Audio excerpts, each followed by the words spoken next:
Hai semuanya, apa kabar? Sehat, sukses, bahagia selalu. Jangan lupa subscribe, like, bagikan channel ini, dan berikan komentar-komentar Anda agar kami semakin bersemangat lagi dalam memberikan Anda konten-konten terbaik setiap harinya.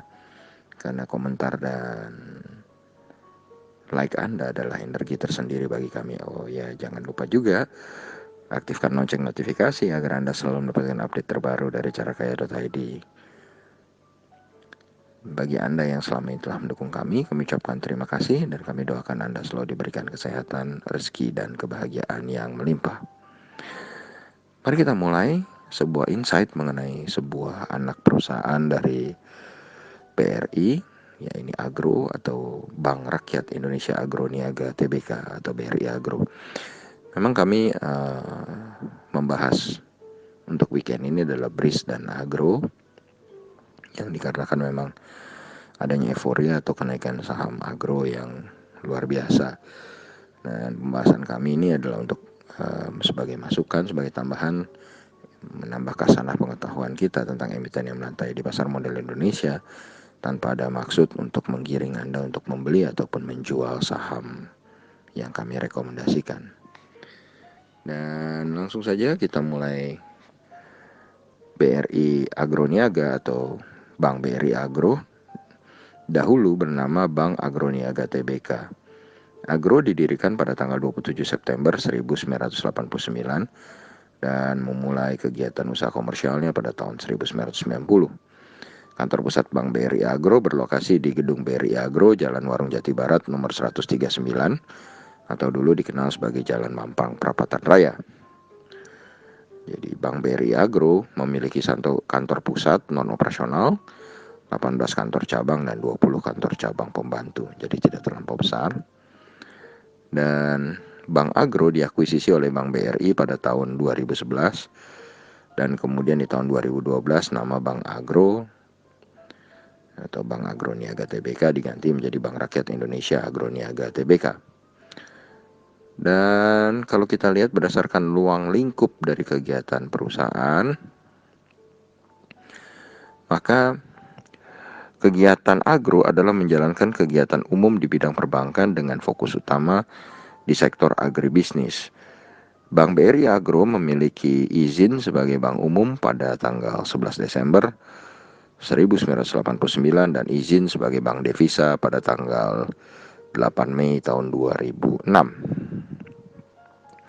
Dan kalau kita lihat, agro sendiri sebenarnya adalah sebuah saham yang sudah cukup lama melantai di pasar modal Indonesia dibandingkan dengan BRIS, yang tercatat listing tanggal 8 Agustus tahun 2003 dengan pemilik saham utamanya adalah PT Bank Rakyat Indonesia Persero Tbk atau BRI sebesar 87,1%, dana pensiun perkebunan sebesar 5,25%, dan masyarakat yang jumlahnya sangat kecil yaitu 7,65%.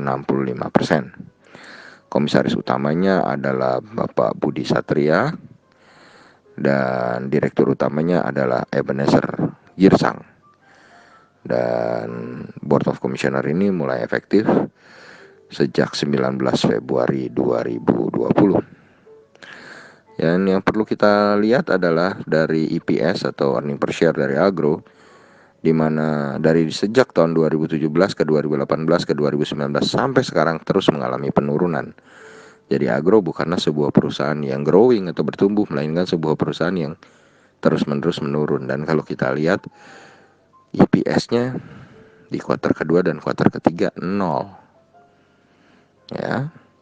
Jadi kalau kita bilang kalau pakai yang kita sering pakai di cara gampang hitung valuasi adalah EPS kali 10 atau PER-nya sama dengan 10, maka harga wajar dari Agro adalah 2 kali 10 berarti 20.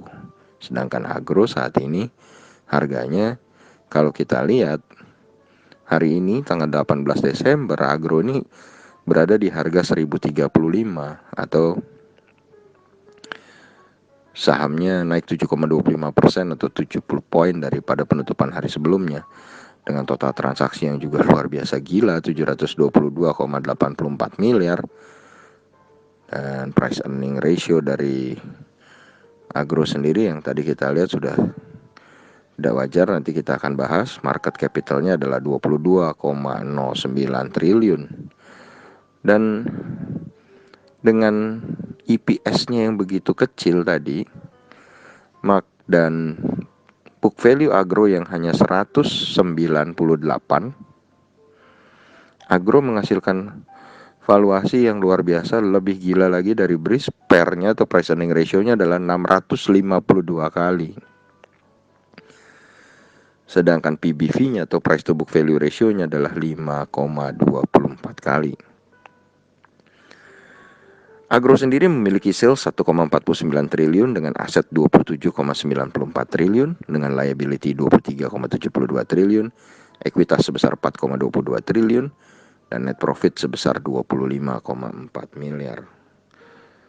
Setelah Anda lihat tadi valuasinya yang luar biasa, PER-nya 652 kali, PBV-nya 5,24 kali, sekarang kita ngomongin profitability-nya. Net profit margin-nya hanya 1,71%, return on equity-nya 0,8%, return on asset-nya 0,12%. Nah, kalau kita lihat inflasi di Indonesia yang 3-7%, kalau kita membeli perusahaan yang labanya hanya 1%-an, ya, dan perusahaannya naik sebegitu banyak harganya, ya bagaimana ya, susah juga menyebutkannya. Dan Agro sendiri sejak tahun 2015 sebenarnya rutin membagikan dividen, kecuali tahun ini 2020 Agro juga absen membagikan dividen. Dan kalau kita lihat pergerakan harga bulanannya, Agro bergerak dari 424 sampai 1110. Jadi dalam satu bulan ini Agro naik berapa kali lipat. Walaupun harga sekarang adalah 1035. Dan harga terendah dibandingkan harga tertinggi Agro secara year to date atau dari awal tahun sampai sekarang adalah dari 78 sampai dengan 1110. Harga tertinggi Agro saat ini, yang juga merupakan harga tertinggi dari awal tahun year to date dan juga merupakan all time high dari Agro adalah 1110. Dan ini naik dari Maret waktu pandemi. Di harga terendahnya adalah 78 sampai 1110. Kenaikan yang begitu dahsyat dengan keadaan fundamental yang perusahaannya nyaris nggak ada profitnya, tidak membagikan dividen. Apakah kenaikan itu wajar atau tidak, ya silakan Anda yang menilai. Dan kalau kita lihat berbeda dengan BRIS, Agro sendiri, kalau kita lihat selama 1 bulan terakhir tidak dibeli oleh investor asing tapi dijual oleh investor asing sebesar 10,46 miliar. Bahkan kalau kita lihat dari awal tahun pun investor asing membuang Agro sebesar 3,37 miliar. Dan kalau kita lihat memang top net seller atau penjual Agro terbanyak selama setahun terakhir adalah broker MG, dan top net buyer-nya adalah broker YP yang tidak lain adalah Mirae Asset. Ya. Dan bagaimana Anda melihat saham Agro ini? Apakah Anda masih tertarik untuk terus mengejar Agro? Kami serahkan kembali kepada Anda. Kami hanya memaparkan sahamnya tanpa ada maksud untuk mengajak Anda membeli maupun menjual saham Agro. Demikianlah, semoga bermanfaat. Tetap sehat, tetap semangat, maju terus dalam mencapai profit maksimal di pasar modal Indonesia.